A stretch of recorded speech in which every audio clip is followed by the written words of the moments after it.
Bienvenidos al canal y espero que les guste el vídeo. Hades es una figura central de la mitología griega, conocido como el dios del inframundo y gobernante de los muertos. Su papel es fundamental en el panteón griego, actuando como señor del reino de los difuntos y guardián de sus tesoros. Exploremos el origen, los símbolos, los mitos y el significado de Hades en la mitología griega. Hades, uno de los tres hijos de los titanes Cronos y Rea, pertenece a la segunda generación de deidades de la mitología griega. Entre sus hermanos se encuentran Zeus, el rey de los dioses, y Poseidón, el dios del mar. Juntos, estos tres hermanos forman las figuras centrales del panteón griego. Físicamente, Hades es a menudo retratado como un hombre de mediana edad con barba y expresión severa. Su imponente figura y su mirada austera transmiten la seriedad de su dominio. Generalmente se le muestra vistiendo una túnica oscura, que simboliza su asociación con la oscuridad del inframundo. La naturaleza subterránea de su reino a menudo le da una apariencia oscura y etérea. El principal atributo de Hades es su casco, conocido como yelmo de la oscuridad o yelmo de Hades. Este casco fue un regalo de los cíclopes durante la titanomaquia, la guerra entre los titanes y los olímpicos. El yelmo le concedió a Hades el poder de la invisibilidad, permitiéndole moverse libremente entre los mundos de los vivos y los muertos. El dominio del Hades, también llamado inframundo o Hades, es un reino vasto y complejo que sirve como destino final para las almas de los difuntos. Según la mitología griega, cuando una persona muere, su alma es guiada por psicopompos, como Caronte o Hermes, hasta las orillas de los ríos que forman la frontera entre el mundo de los vivos y el reino de los muertos. El inframundo se describe como un lugar oscuro y misterioso donde residen las almas de los muertos. Para entrar, las almas deben pagar una tarifa a Caronte, el barquero, normalmente en forma de moneda, un óbolo, que se coloca en la boca del difunto durante los ritos funerarios. Quienes no pueden pagar están condenados a vagar por las orillas del río como espíritus inquietos.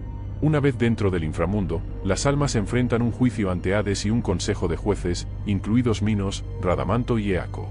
Según sus acciones en la vida, las almas son asignadas a diferentes áreas del inframundo, como los campos elíseos para los virtuosos y los campos de castigo para los malvados. Hades es una figura central en varios mitos griegos. Uno de los más conocidos es el secuestro de Perséfone, su esposa. Según el mito, Hades se enamoró de Perséfone, hija de Zeus y Deméter, y la secuestró mientras recogía flores en un prado. El secuestro causó un gran sufrimiento a Deméter, quien, en su dolor, retuvo la fertilidad de la tierra, lo que provocó una hambruna devastadora. Zeus, preocupado por el estado del mundo, intervino y exigió que Hades liberara a Perséfone. Sin embargo, Hades astutamente hizo que Perséfone comiera semillas de granada, vinculándola con el inframundo. Como compromiso, se decidió que Perséfone pasaría un tercio del año en el inframundo con Hades como reina y los otros 2 tercios en la tierra con su madre. Este mito explica el ciclo de las estaciones. Los meses estériles simbolizan el tiempo de Perséfone en el inframundo y los meses fértiles representan su regreso a Deméter. Otro mito que involucra a Hades es la historia de Orfeo y Eurídice. Orfeo, un músico y poeta legendario, descendió al inframundo para rescatar a su esposa, Eurídice, que había muerto a causa de una mordedura de serpiente. Hades se conmovió con el canto de Orfeo y le permitió llevar a Eurídice de regreso al mundo de los vivos, bajo la condición de que Orfeo no mirara atrás hasta que ambos estuvieran en la superficie. Trágicamente, Orfeo no pudo resistir y, mirando hacia atrás, perdió a Eurídice para siempre. Hades tiene una importancia significativa en la mitología griega por varias razones. En primer lugar, representa la inevitabilidad de la muerte y el más allá. Los griegos creían que la muerte era una parte esencial del orden natural y Hades gobernaba este reino, asegurando que se mantuviera el equilibrio entre la vida y la muerte. Además, Hades destaca el concepto de justicia divina. Como juez de los muertos, determinaba el destino de cada alma en función de sus acciones en vida. Esta noción de responsabilidad por las propias acciones resonó fuertemente entre los griegos, enfatizando la importancia de llevar una vida virtuosa. El papel de Hades en el secuestro de Perséfone también ilustra la dinámica de poder dentro del panteón griego, mostrando las complejas relaciones entre los dioses y su capacidad para influir en el reino de los mortales. El mito proporciona una explicación del cambio de estaciones, destacando la naturaleza cíclica de la vida y la muerte. La asociación de Hades con el inframundo generó miedo y reverencia entre los antiguos griegos. El inframundo era visto como un lugar misterioso y oscuro donde residían las almas de los difuntos. Esta creencia en la vida después de la muerte y la existencia de un reino más allá del mundo físico influyó en las prácticas religiosas, los rituales funerarios y las ideas sobre el viaje del alma después de la muerte. En el arte y la literatura griegos, Hades aparecía a menudo junto a su esposa Perséfone y su perro de 3 cabezas Cerbero, que guardaba las puertas del inframundo. Estas representaciones solidificaron aún más la asociación de Hades con el más allá y su papel como gobernante de los muertos. Es importante señalar que el papel y las características de Hades evolucionaron con el tiempo en la mitología griega. Las primeras representaciones del dios se centraron más en su naturaleza ctónica, enfatizando su conexión con la tierra y la fertilidad. Sin embargo, a medida que evolucionaron las creencias y prácticas religiosas griegas, Hades se asoció más estrechamente con el inframundo y el reino de los muertos. En resumen, Hades, con su figura severa y su papel implacable, representaba la cara ineludible de la muerte y la justicia en el más allá, reflejando las profundas creencias de los griegos sobre la mortalidad y la moralidad. Aipalovik. En el vasto e intrincado tapiz de la mitología inuit, Aipalovik emerge como una figura imponente, envuelta en misterio y profundidad. Esta deidad ocupa un lugar central en las creencias espirituales y tradiciones culturales del pueblo inuit, que ha habitado las regiones árticas durante miles de años. Aipalovik es a menudo retratado como un ser a la vez benévolo y temible, que desempeña múltiples roles en la cosmología inuit. Representa varios aspectos de la naturaleza, la existencia humana y las relaciones entre los humanos y el reino sobrenatural. Para comprender completamente el significado de Aipalovik, es crucial contextualizarlo dentro de la mitología inuit. Los inuit, que habitan las regiones árticas de Alaska, Canadá, Groenlandia y Siberia, tienen una profunda conexión con su entorno y una rica tradición de animismo y chamanismo. Para ellos, el mundo natural es una red compleja de entidades espirituales, donde los espíritus de dioses y animales se entrelazan para dar forma a la realidad. Dentro de este vasto panteón de deidades y espíritus, Aipalovik destaca como una figura cautivadora. A menudo referido como el estafador espiritual o el hechicero, encarna una mezcla compleja de atributos positivos y negativos. Esta ambivalencia es el resultado de la naturaleza multifacética de Aipalovik, que puede alternar entre roles benévolos y malévolos según la narrativa específica. Una de las características clave de Aipalovik es su capacidad para cambiar de forma. Puede adoptar la apariencia de animales, humanos o incluso objetos inanimados, lo que le otorga el poder de moverse entre diferentes reinos e interactuar con el mundo natural y sobrenatural. Esta fluidez se utiliza a menudo para poner a prueba el carácter moral de las personas, llevándolas a través de pruebas y desafíos cuyo objetivo es promover el crecimiento personal o revelar verdades ocultas. Además, Aipalovik es conocido por su comportamiento travieso e impredecible. Tiene un intelecto astuto y es propenso al engaño, usando sus poderes para gastar bromas a humanos desprevenidos u otros seres mitológicos. Estos trucos, que van desde gestos inofensivos hasta actos más malévolos, resaltan la naturaleza caprichosa de Aipalovik y su capacidad para alterar el orden natural de las cosas. Sin embargo, los trucos de Aipalovik no son solo actos de caos. También tienen un propósito más profundo, enseñan lecciones importantes, promueven la adaptabilidad y enfatizan la necesidad de humildad en la cosmología inuit. Como mediador entre los reinos humano y sobrenatural, Aipalovik actúa como un conducto a través del cual los humanos pueden conectarse con las fuerzas espirituales que gobiernan su existencia. Los chamanes, en su búsqueda de guía y asistencia espiritual, recurren a la Aisi durante rituales y ceremonias, confiando en sus poderes transformadores y su sabiduría para atravesar el mundo espiritual. El mundo de Aipalovik simboliza el delicado equilibrio y la interconexión de todos los aspectos de la naturaleza. Su capacidad para adoptar diferentes formas y atravesar diferentes reinos resalta la interacción entre los humanos, los espíritus animales y el medio ambiente. Las pruebas y travesuras de Aipalovik actúan como recordatorios de las consecuencias de las acciones humanas en el delicado equilibrio de la naturaleza, enfatizando la importancia del respeto, la humildad y la reciprocidad para mantener una relación armoniosa con el mundo que nos rodea. Además, Aipalovik representa el poder transformador de la adversidad y el potencial de crecimiento personal. Las pruebas y desafíos que presenta empujan a las personas a enfrentar sus miedos, superar obstáculos y desarrollar resiliencia. En este sentido, Aipalovik actúa como catalizador para el autodescubrimiento y la adquisición de sabiduría, impartiendo valiosas lecciones que dan forma al tejido moral de la sociedad inuit. En diversas historias mitológicas se revelan diferentes facetas de su carácter y significado. Uno de ellos cuenta la historia de un joven cazador que se encuentra con Aipalovik en forma de oso polar durante una expedición de caza. Sin conocer la verdadera identidad del oso, el cazador se ve conducido por un camino traicionero, lleno de obstáculos y peligros.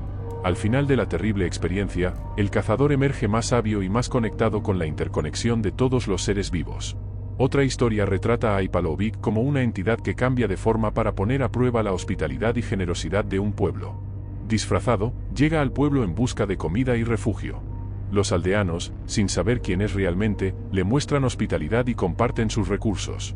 Quienes son generosos son recompensados, mientras que quienes son egoístas enfrentan las consecuencias de sus acciones, destacando la importancia de los valores comunitarios y la compasión. Un tercer mito presenta a Aipalovik como una figura sabia y enigmática que imparte conocimientos y orientación a un joven chamán en formación a través de una serie de experiencias transformadoras y encuentros místicos. Estas historias ilustran las muchas facetas y enseñanzas de Aipalovik en la mitología inuit, destacando su importancia como figura central en la comprensión y exploración del mundo espiritual y natural. Aipalovik instruye al joven chamán en los secretos de la curación, compartiendo interpretaciones de la sabiduría sagrada y el significado cultural. La naturaleza multifacética de Aipalovik permite diversas interpretaciones dentro de la cultura inuit. Algunos ven a Aipalovik como una representación de la naturaleza impredecible del medio ambiente ártico, que encarna los desafíos y peligros que enfrentan los humanos en su vida diaria. Otros perciben a Aipalovik como un símbolo del poder transformador de la adversidad, enfatizando el potencial de crecimiento personal y resiliencia frente a las pruebas. Además, la naturaleza traviesa de Aipalovik sirve como recordatorio de la importancia de la humildad y el respeto por el delicado equilibrio del mundo natural. Aipalovik tiene un inmenso significado cultural para el pueblo inuit. Estos mitos no solo brindan explicaciones a los fenómenos naturales, sino que también sirven como guías morales y éticas, moldeando el comportamiento y los valores de la comunidad. Las historias de Aipalovik refuerzan la interconexión entre los humanos, los animales y el medio ambiente, inculcando un profundo respeto por la tierra y sus habitantes. Además, el papel de Aipalovik como mediador entre los reinos humano y sobrenatural refuerza las prácticas espirituales y los rituales centrales para el chamanismo inuit. Aleister. En la mitología griega, Aleister era una de las Erinias, también conocidas como Furias, deidades femeninas asociadas con la venganza y el castigo. En concreto, Aleister era conocido como el vengador de los crímenes familiares, persiguiendo y castigando a quienes cometían actos de violencia contra sus familiares. Esta figura mitológica simbolizaba la justicia inexorable, asegurando que los culpables afrontaran las consecuencias de sus acciones. En el ámbito literario, el concepto de Aleister ganó protagonismo a través de las obras de Percy Bysshe Shelley, un poeta romántico inglés. En su poema, Aleister, o El espíritu de la soledad, publicado en 1816, Shelley explora temas de aislamiento, la búsqueda de la belleza ideal y las consecuencias de una existencia solitaria. El poema cuenta la historia de un joven poeta que, en busca de un ideal etéreo, acaba encontrando su propia muerte. Aleister de Shelley representa la encarnación del espíritu inquieto y atormentado del poeta, impulsado por un deseo insaciable de perfección y trascendencia. La figura de Aleister de Shelley influyó en obras literarias y artísticas posteriores, inspirando a otros escritores a explorar el concepto. Aleister ha llegado a simbolizar no solo la búsqueda de un ideal inalcanzable, sino también las consecuencias destructivas de esta obsesión, los aspectos trágicos de la condición humana y el precio pagado por luchar incansablemente por la perfección o el conocimiento prohibido. En la literatura contemporánea, Aleister aparece en diversas formas. Por ejemplo, Aleister Mad Moody es un personaje de la serie Harry Potter de J.K. Moody, un oure y profesor de defensa contra las artes oscuras, es conocido por su vigilancia y su incesante búsqueda de justicia.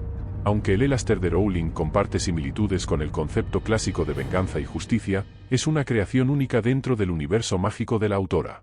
Además de en la literatura, Aleister también se adoptó en otros medios artísticos. En música, el término ha sido utilizado como título de canción o nombre de álbum por varias bandas, cada una infundiendo su interpretación de Aleister en sus obras.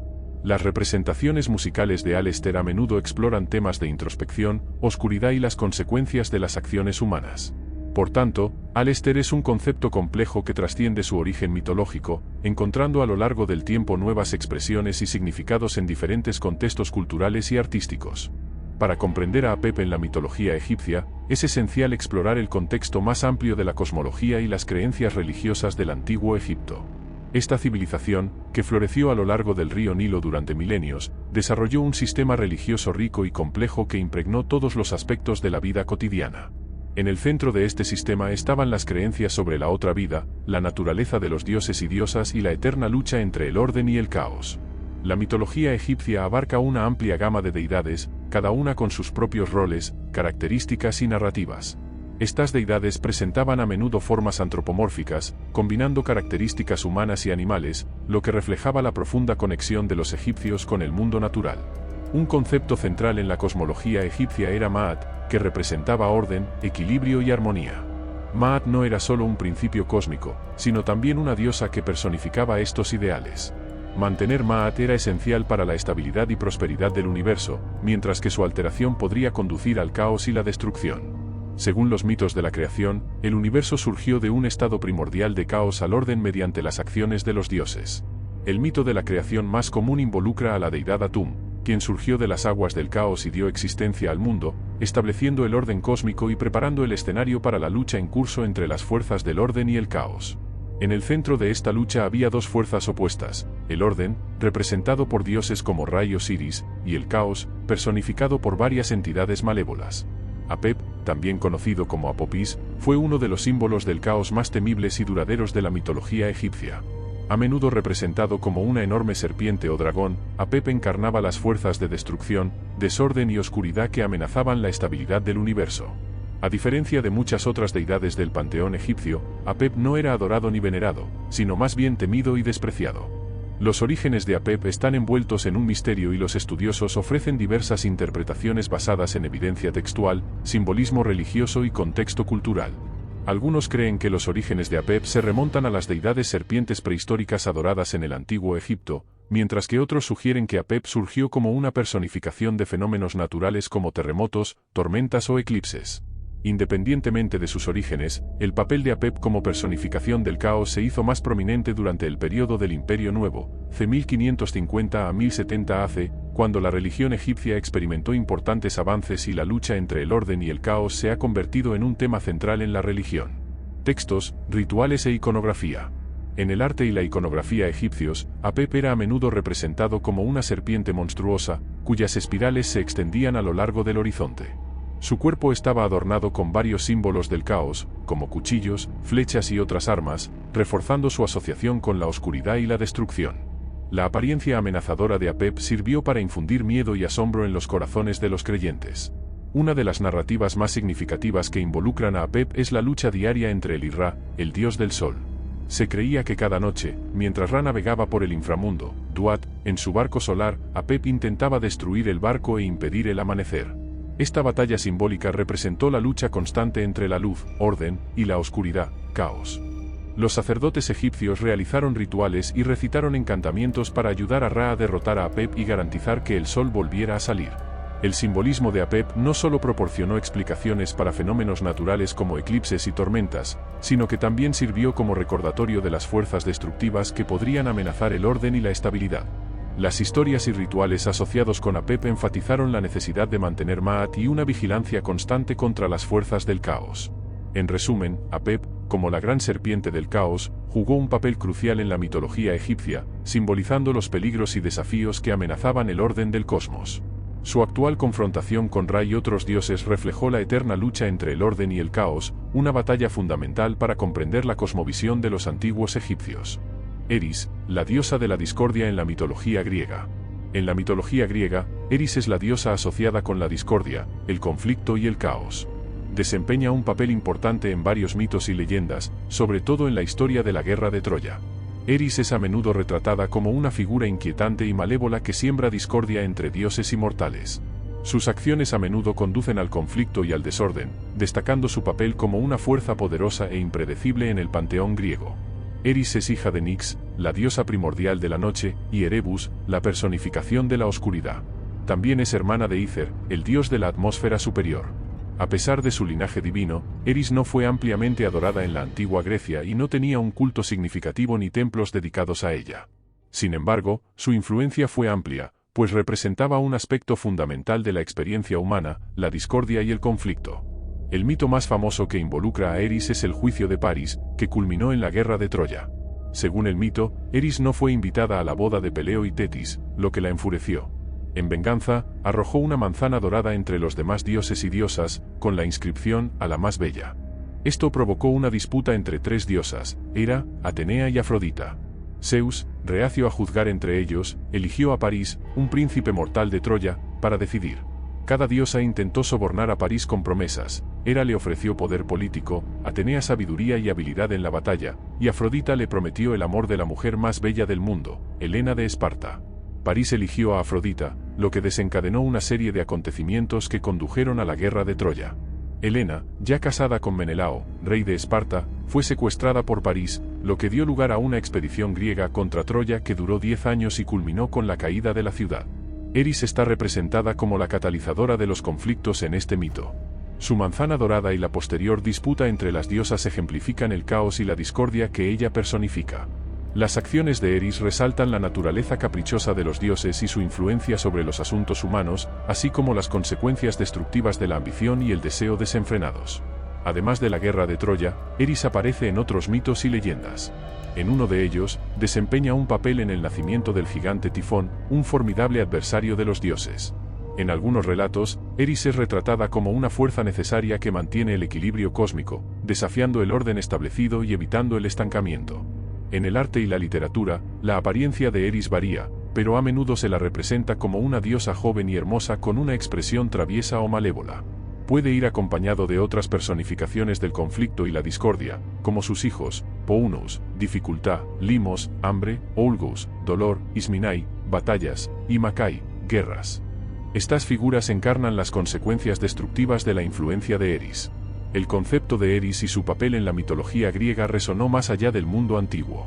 El poeta romano Ovidio escribió sobre Eris en su obra Metamorfosis, popularizándola aún más como símbolo de discordia y falta de armonía.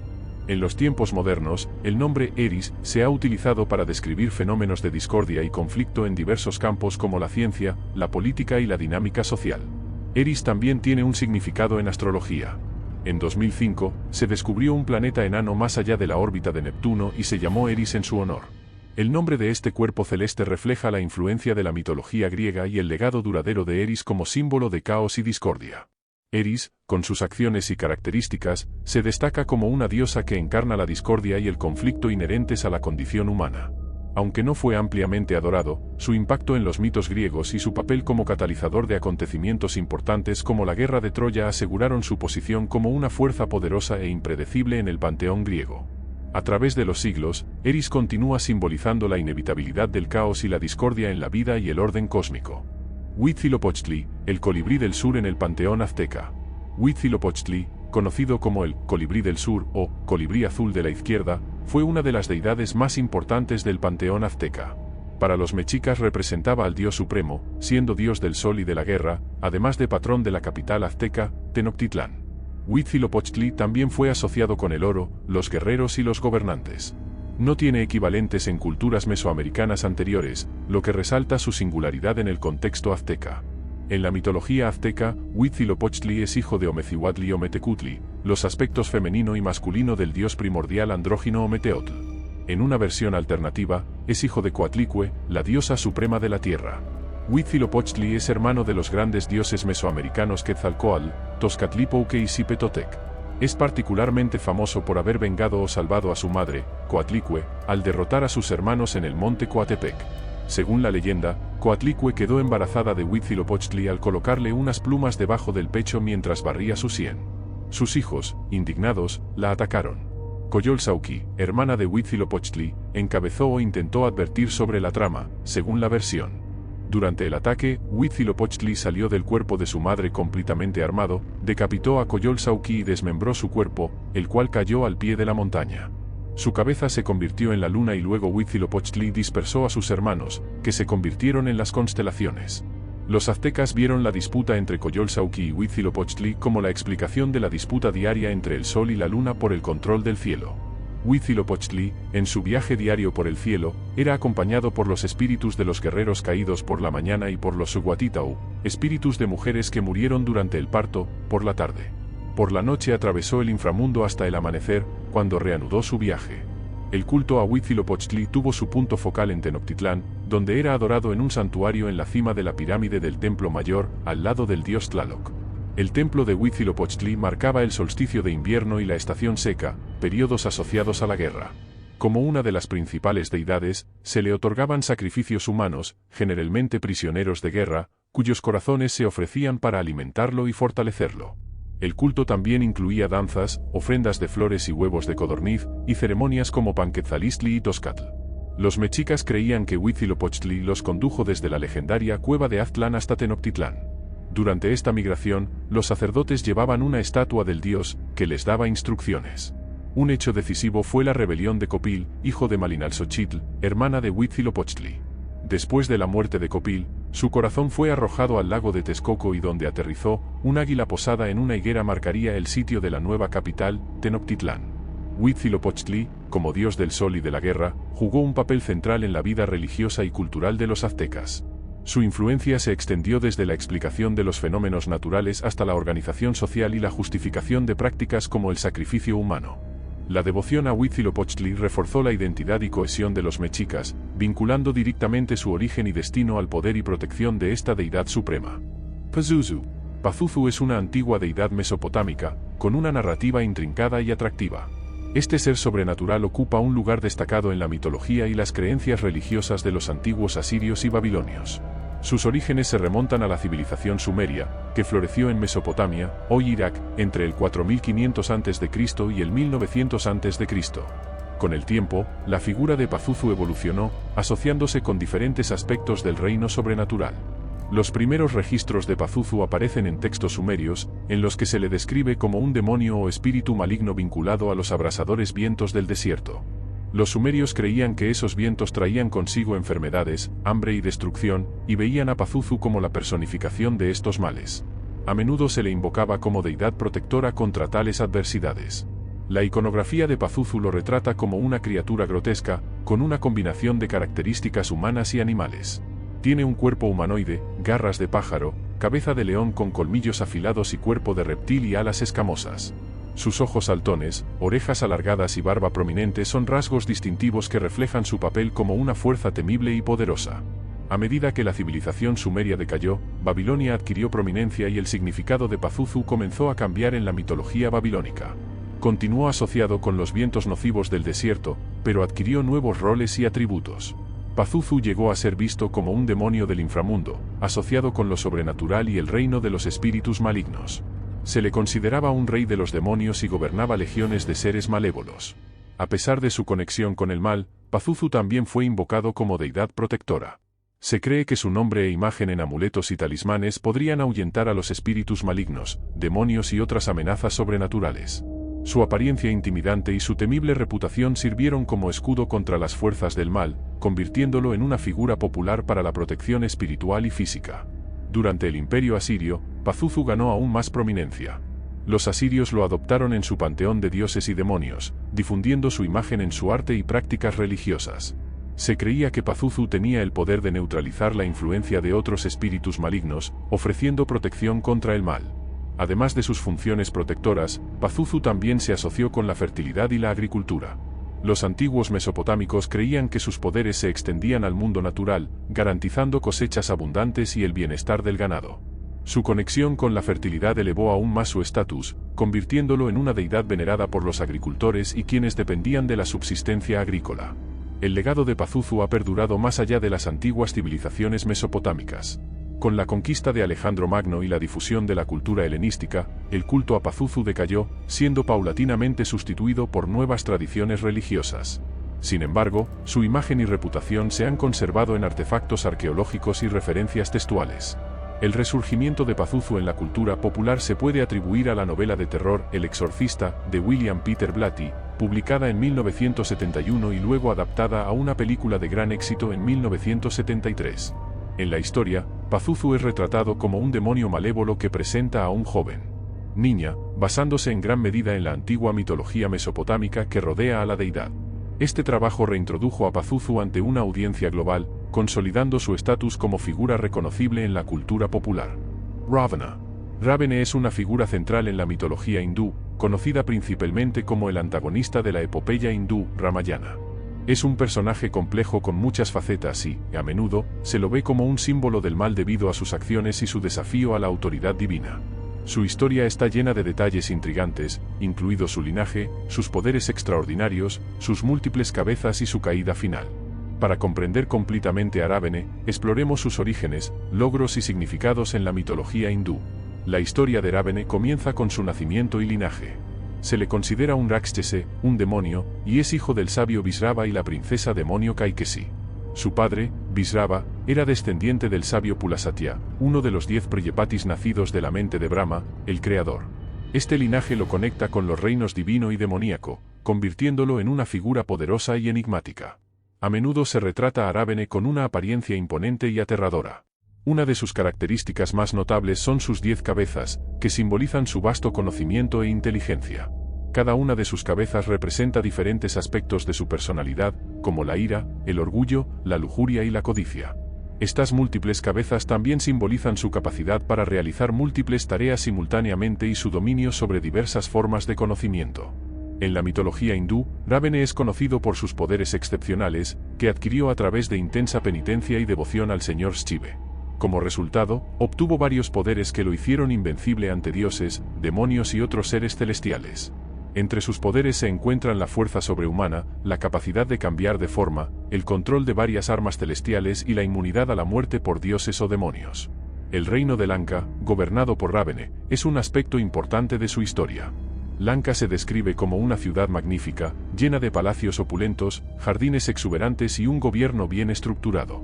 El gobierno de Ravene sobre Lanka a menudo se describe como tiránico y opresivo, marcado por su insaciable deseo de riqueza, poder y control. Sin embargo, se menciona que bajo su reinado, Lanka era una civilización próspera y avanzada. Uno de los episodios centrales de la historia de Ravene son sus constantes conflictos con los dioses. Su arrogancia y deseo de supremacía lo llevaron a desafiar a los dioses y alterar el orden natural.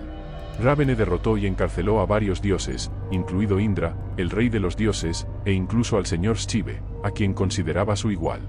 Estas acciones le valieron la ira de los seres divinos y prepararon el escenario para su caída final. El acto más infame de Ravene fue el secuestro de Sita, la esposa del señor Rama, el séptimo avatar del señor Vishnu. Motivado por su deseo por la belleza de Sita y su venganza contra Rama, Ravene usó sus extraordinarios poderes para secuestrarla y llevarla a Lanka. Este acto se convirtió en el punto fundamental de la épica Ramayana, que condujo a los acontecimientos posteriores y a la batalla final entre Ravene y Rama. Ravene es un personaje multidimensional y complejo. Además de la representación estereotipada de un villano puro y simple, se le presenta como un gobernante extremadamente hábil y talentoso. Fue un mecenas de las artes, un maestro de diversas formas de música y un estudioso en diversos campos del conocimiento, incluidas la medicina, la astronomía y la astrología.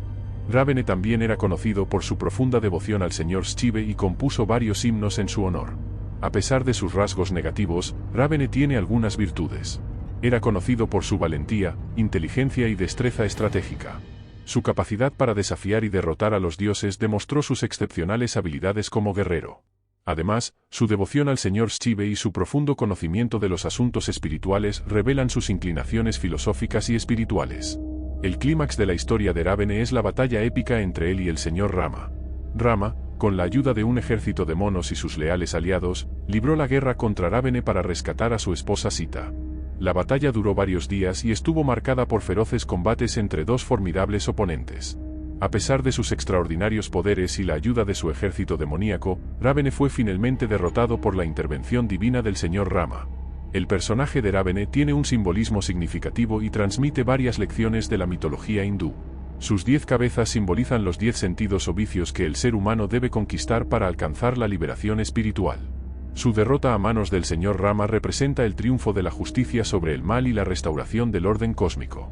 La historia de Ravene enseña la importancia de la rectitud, dharma, la devoción, la humildad y las consecuencias del ego y los deseos desenfrenados. El personaje de Ravene tuvo un profundo impacto en la cultura y la literatura indias. Aparece no solo en el Ramayana, sino también en numerosas adaptaciones regionales, obras de teatro y formas de arte en toda la India y el sudeste asiático. Ravene es a menudo retratada como una figura compleja y trágica, que evoca empatía e intriga entre el público. Su representación en diferentes tradiciones e interpretaciones populares refleja la diversidad y riqueza de la mitología hindú. La influencia de Ravene se extiende más allá de los contextos religiosos y culturales. Su personaje ha inspirado innumerables obras de literatura, música y medios contemporáneos. Aparece en adaptaciones modernas, novelas, películas e incluso videojuegos, donde su naturaleza compleja y sus extraordinarios poderes continúan cautivando al público. En resumen, Ravene es una figura multifacética de la mitología hindú que simboliza tanto el genio como la arrogancia. Su historia sirve como recordatorio de las consecuencias de un ego descontrolado y la importancia de seguir los principios morales.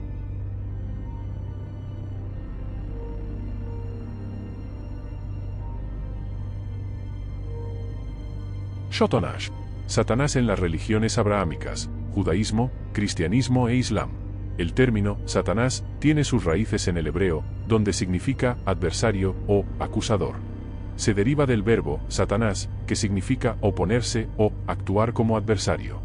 En la Biblia hebrea la palabra Satanás aparece con frecuencia, tanto en contextos generales como específicos, llevando siempre la connotación de oposición o acusación. En el judaísmo, Satanás es un ser angelical que sirve como adversario o fiscal en el tribunal divino. Está encargado de probar y tentar a las personas, sacando a la luz sus pecados. En este papel, Satanás actúa como fiscal público celestial, presentando pruebas contra los humanos ante Dios. Su objetivo es desafiar la fe y la lealtad de las personas a Dios, fortaleciendo en última instancia su determinación espiritual. Libro de Job. En los primeros textos judíos, como el libro de Job, Satanás se presenta como un miembro del consejo divino que prueba a los individuos con el permiso de Dios. No se le presenta como inherentemente malo, sino más bien cumpliendo una función específica dentro del orden divino. Literatura posterior, en textos como el libro de Enoc y el Talmud, el papel de Satán se amplía. Se le describe como un ángel caído que se rebela contra Dios, convirtiéndose en la personificación del mal y la tentación. Se le asocia con la serpiente en el jardín del Edén y se le considera una influencia negativa para la humanidad. El cristianismo heredó y amplió la comprensión judía de Satanás, incorporando nuevos elementos a su teología. A menudo se retrata a Satanás como la personificación del mal, el adversario de Dios y el archienemigo de la humanidad. Rebelión y caída. Satanás es visto como un ángel que por orgullo y deseo de poder se rebeló contra Dios. Esta rebelión provocó su expulsión del cielo junto con una tercera parte de los ángeles que lo seguían. Los pasajes bíblicos clave que mencionan la caída de Satanás incluyen Isaías 14, 12-15 y Lucas 10 y 18. Tentador y engañador, se describe a Satanás como tentador a Jesús durante su ayuno de 40 días en el desierto y como el tentador de Adán y Eva en el jardín del Edén. Busca engañar a las personas y separarlas de Dios, siendo asociado con diversos títulos e imágenes como el diablo, Lucifer, Belcebú y el príncipe de las tinieblas. El cristianismo ve a Satanás como el instigador del mal y la fuente del pecado humano, pero también como un enemigo derrotado. Se cree que la muerte y resurrección de Jesucristo triunfó sobre el poder de Satanás, ofreciendo salvación y redención a la humanidad.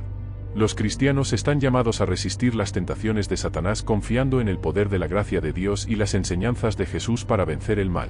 En el Islam, Satán, conocido como Shaitán, es una figura poderosa e influyente. El concepto islámico de Satán incorpora elementos de las tradiciones judía y cristiana, pero también tiene características distintas. Jinn, en el Corán, Satanás es descrito como un jinn, una criatura hecha de fuego sin humo, diferente de los ángeles. Es una criatura con libre albedrío, creada por Dios, que se negó a inclinarse ante Adán por orgullo y celos, lo que provocó su expulsión del paraíso. Tentador y engañador, Satanás es visto como un tentador que explota las debilidades humanas para desviar a las personas del camino de la justicia. Induce a los individuos a cometer pecados a través de malos susurros, fomentando dudas e inflando los deseos. El Islam enfatiza la importancia de resistir las tentaciones de Satanás y buscar refugio en la protección de Dios. Se anima a los musulmanes a cultivar la piedad, buscar el conocimiento y esforzarse por alcanzar la excelencia moral para protegerse contra la influencia de Satanás. La devoción sincera a Dios y el arrepentimiento se consideran medios para vencer el mal y asegurar la salvación eterna. A lo largo de la historia, Satanás ha sido interpretado de diversas maneras dentro de las religiones abrahámicas. Si bien hay elementos compartidos, existen variaciones significativas. Ser literal. En algunas interpretaciones, Satanás es visto como un ser literal con existencia independiente y un poder inmenso, involucrado en una lucha cósmica contra Dios y la humanidad. Simbolismo metafórico. Otros enfoques ven a Satanás como una representación metafórica de las debilidades humanas y los desafíos que enfrentan en la búsqueda de la justicia. En esta visión, Satanás simboliza la tentación, el orgullo, la rebelión y los deseos mundanos. El concepto de Satanás tiene varios propósitos dentro de las estructuras religiosas. Libre albedrío y responsabilidad. Destaca la importancia del libre albedrío y la responsabilidad personal a la hora de elegir entre el bien y el mal. Crecimiento y prueba espiritual. El papel de Satanás como tentador y acusador es visto como un medio para probar y refinar la fe, promoviendo el crecimiento espiritual. Comprender el mal y el pecado. La asociación de Satanás con el mal proporciona un marco para comprender y enfrentar la presencia del mal en el mundo. Redención y salvación. La lucha contra Satanás suele estar vinculada a los temas de la redención y la salvación, superando su influencia como camino hacia la liberación espiritual. Satanás es una figura multifacética en las religiones abrahámicas, con diferentes significados e interpretaciones. Ya sea como adversario literal o como representación simbólica, desempeña un papel crucial en la teología y la espiritualidad del judaísmo, el cristianismo y el islam. Su historia y características reflejan las complejidades de las creencias religiosas y los esfuerzos continuos para comprender y enfrentar el mal en el mundo. Tiamat. Tiamat es una figura central en la mitología mesopotámica, especialmente en la epopeya babilónica Enuma Elist, que describe la creación del universo, el surgimiento de los dioses y el conflicto entre Tiamat y los dioses más jóvenes liderados por Marduk. El nombre, Tiamat, deriva de la palabra Ekadie Tiamatum, que significa mar o aguas primordiales. En las culturas mesopotámicas, incluidas la sumeria y la babilónica, Tiamat se personifica como una diosa femenina que representa los elementos caóticos y informes del universo. Simboliza el vasto abismo del océano de agua salada que existía antes de la creación del mundo. En Enuma Elist, Tiamat y Apsu, la personificación de las frescas aguas subterráneas, emergen del estado inicial de caos. La unión de Tiamat y Apsu da lugar a un panteón de dioses más jóvenes.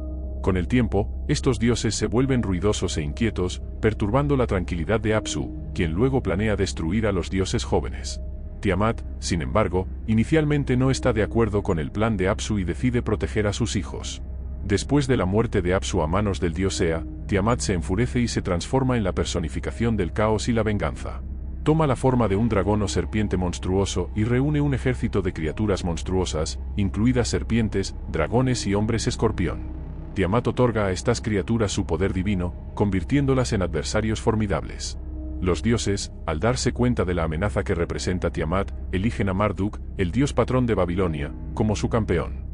Marduk acepta enfrentarse a Tiamat, pero exige autoridad suprema sobre el universo como recompensa.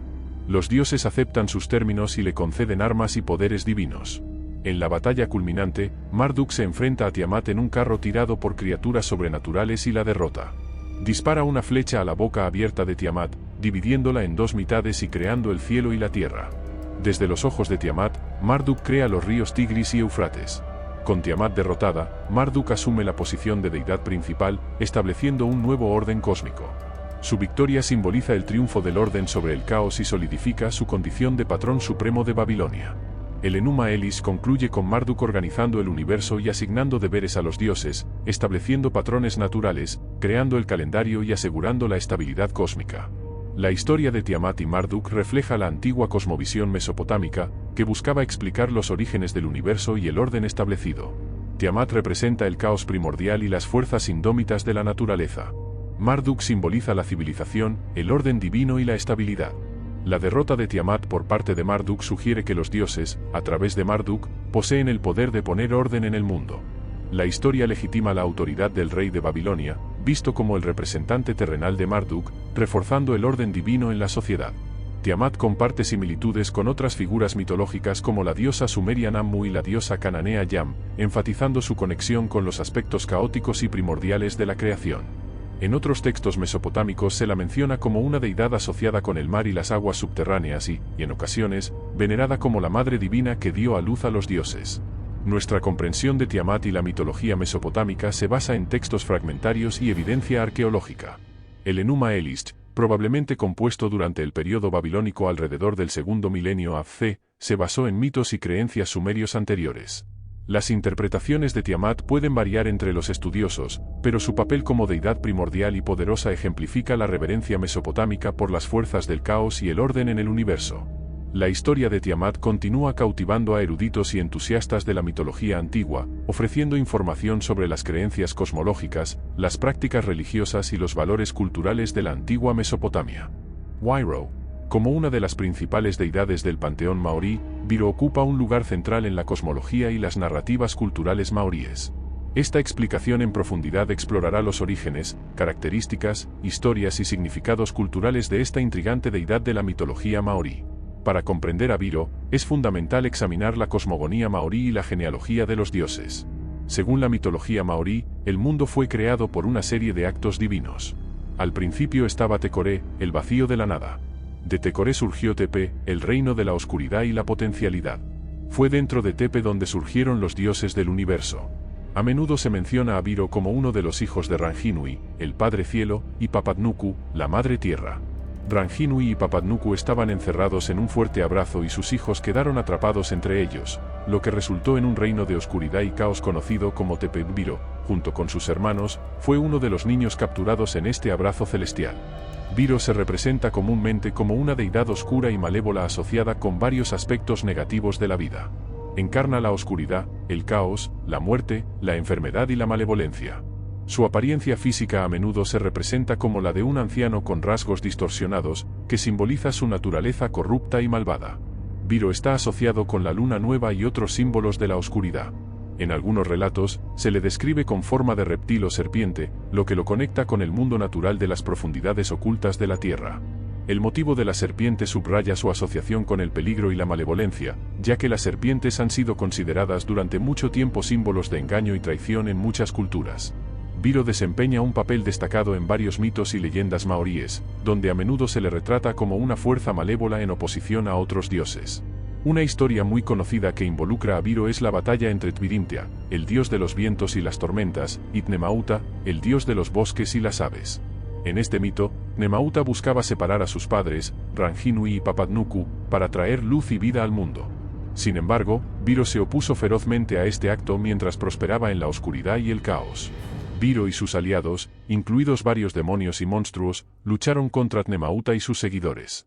La batalla fue intensa, pero al final, Tnemauta salió victorioso, permitiendo que la luz entrara al mundo. Otra historia importante que involucra a Biro es su conexión con la creación de los humanos. Según la mitología maorí, los primeros humanos fueron creados por Tnemauta a partir de arcilla roja sagrada. Biro, insatisfecho con la creación de la humanidad, intentó destruirla enviando diversas enfermedades, desgracias y calamidades para afligirla. En respuesta, los otros dioses otorgaron regalos y conocimientos a los humanos para ayudarlos a combatir la malevolencia de Biro. En la mitología maorí, Biro representa los aspectos más oscuros de la vida y los desafíos que enfrentan los humanos en su existencia.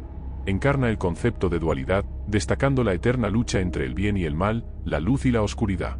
Su presencia enfatiza la importancia del equilibrio y la necesidad de superar la adversidad. La influencia de Biro es evidente en varias prácticas y rituales culturales maoríes. Las enfermedades y desgracias a menudo se atribuyen a la influencia de Biro. Para neutralizar su malevolencia se realizan oraciones y ofrendas rituales, buscando protección y curación de sus aflicciones. Biro sirve como un vínculo crucial entre los reinos espiritual y físico. Es esencial señalar que el personaje de Biro no debe verse únicamente como una deidad maligna. En la mitología maorí, los dioses no están confinados a categorías morales rígidas, tienen personalidades complejas y multifacéticas. El papel de Biro como antagonista aporta equilibrio a las narrativas mitológicas, destacando el contraste entre el bien y el mal y enfatizando el triunfo de la luz sobre la oscuridad. Su presencia es fundamental para comprender la riqueza y profundidad de la cosmología maorí. Abonsam. Abonsam es un término utilizado en la religión y cosmología Ekan de Ghana, África Occidental. Se refiere a una clase de deidades o espíritus que se cree que residen en el reino espiritual e interactúan con los humanos en el mundo físico dentro de la cultura Ekan. Abonsam se considera una fuerza poderosa que puede influir en varios aspectos de la vida, incluida la salud, la prosperidad y el bienestar espiritual.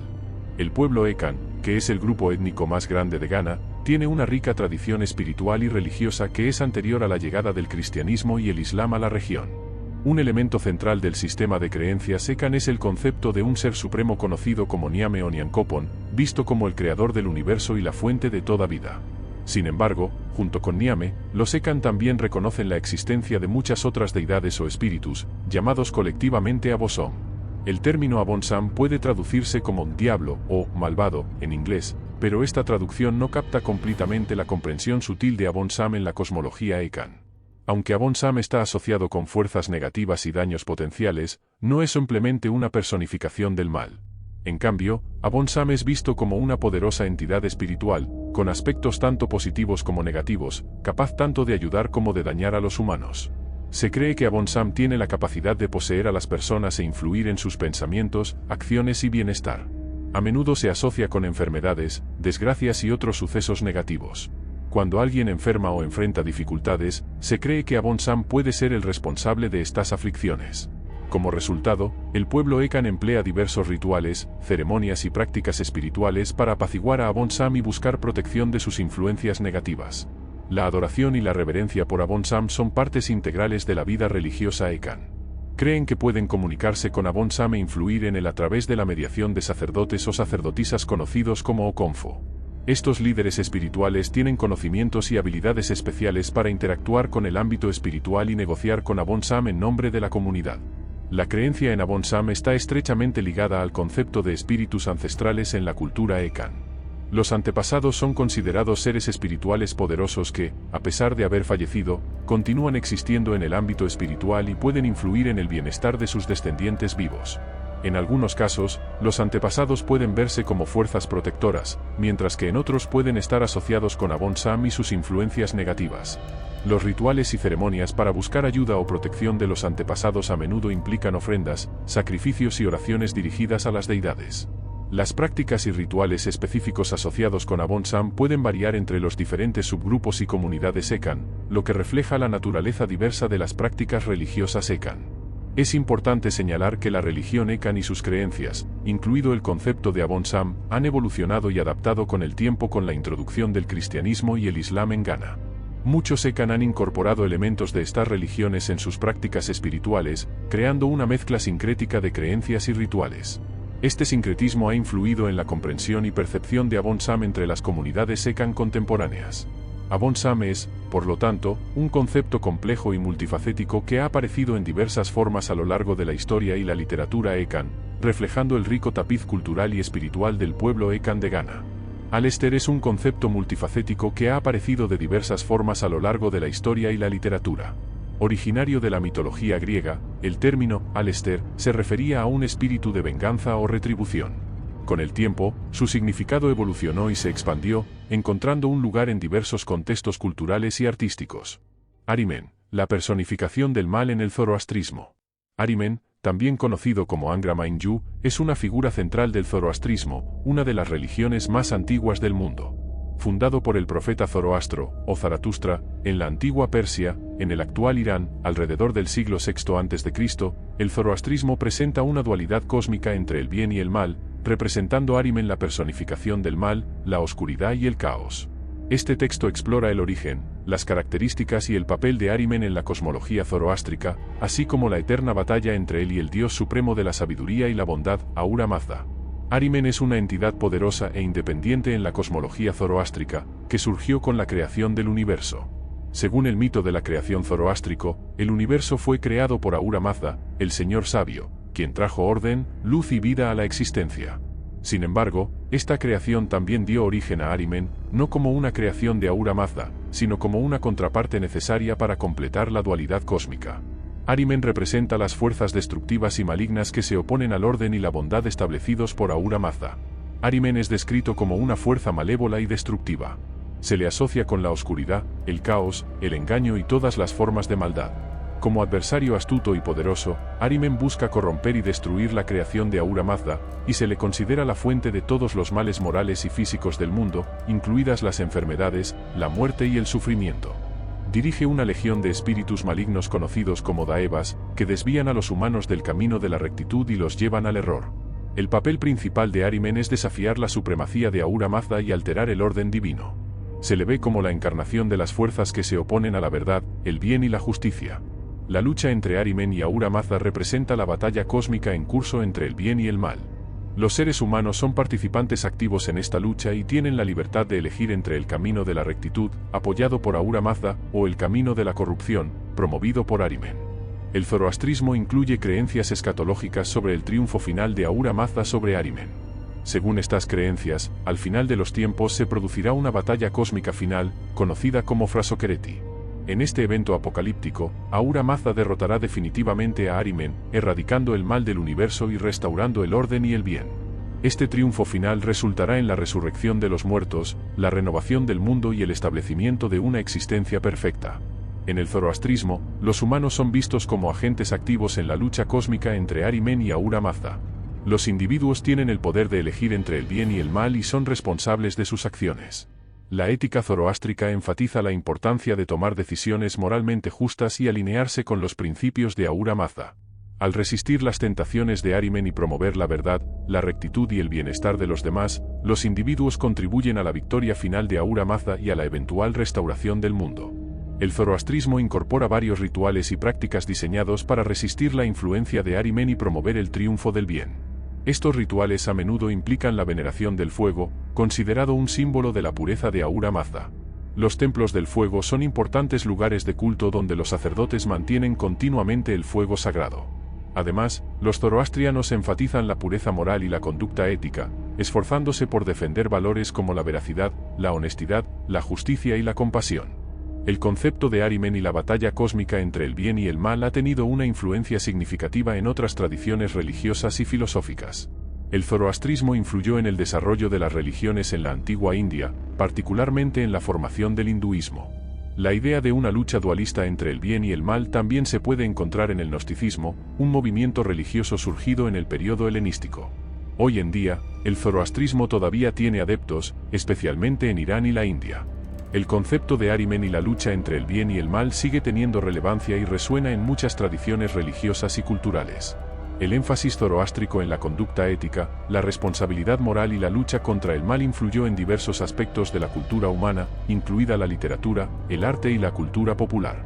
Ahriman, como personificación del mal en el zoroastrismo, juega un papel crucial en la cosmología de la religión, representando las fuerzas destructivas que se oponen al orden divino de Ahura Mazda. La lucha entre Ahriman y Ahura Mazda simboliza la eterna batalla entre el bien y el mal, con los humanos como participantes activos que deben elegir el camino de la rectitud. A través de sus rituales, prácticas y creencias, el zoroastrismo enseña la importancia de la moralidad y la justicia, valores inspiradores que han resonado a lo largo de los siglos y continúan influyendo en el pensamiento religioso y filosófico contemporáneo. Loviatar, también conocida como Laugi o Loetar, es una diosa finlandesa asociada con la muerte, el dolor y la enfermedad en la mitología finlandesa. A menudo se la representa como una figura poderosa y temible que personifica los aspectos más duros e implacables de la vida. A pesar de su naturaleza oscura, Loviatar juega un papel importante en el panteón finlandés, ofreciendo información valiosa sobre las antiguas creencias y valores culturales del pueblo finlandés.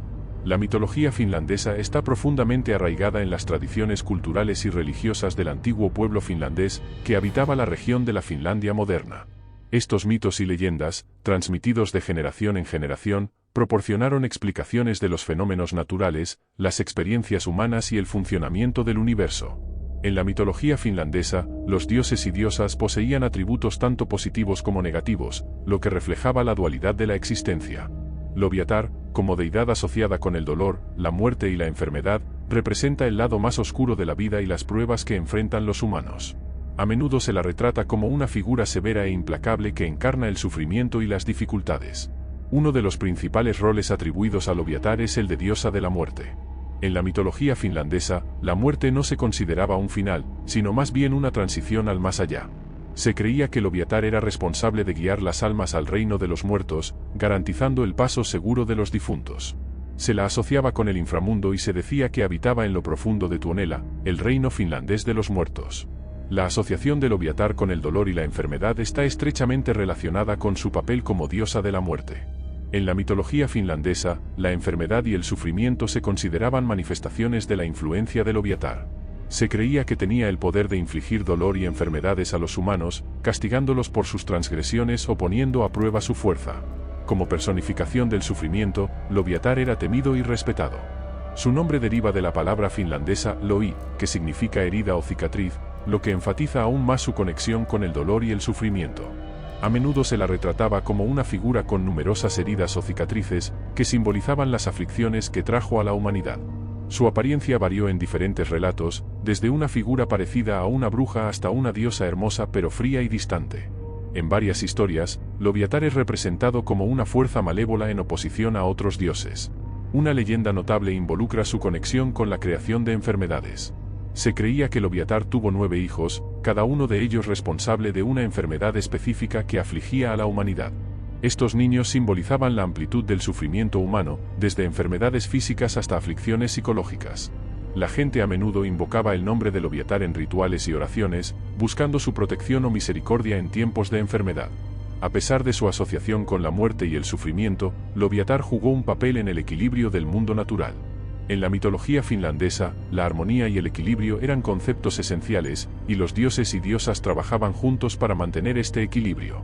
La presencia del Loviatar sirvió como recordatorio de la fragilidad de la vida y la importancia de valorar los momentos de alegría y felicidad. Su papel como diosa de la muerte y el dolor sirvió como contrapeso a deidades más benévolas, resaltando la naturaleza cíclica de la existencia.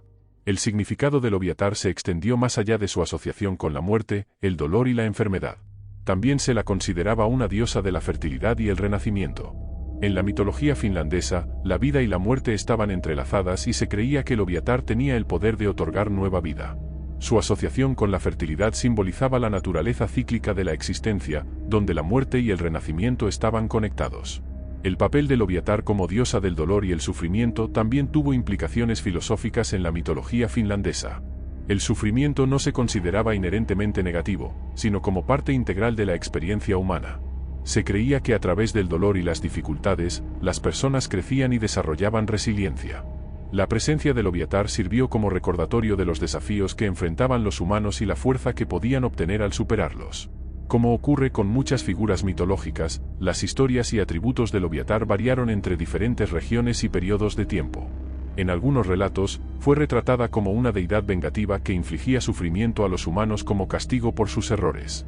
En otros, se la veía como una fuerza más imparcial, que simplemente ejecutaba el orden natural de la vida y la muerte. Estas variaciones reflejan la evolución de las creencias e interpretaciones de la mitología finlandesa a lo largo de la historia.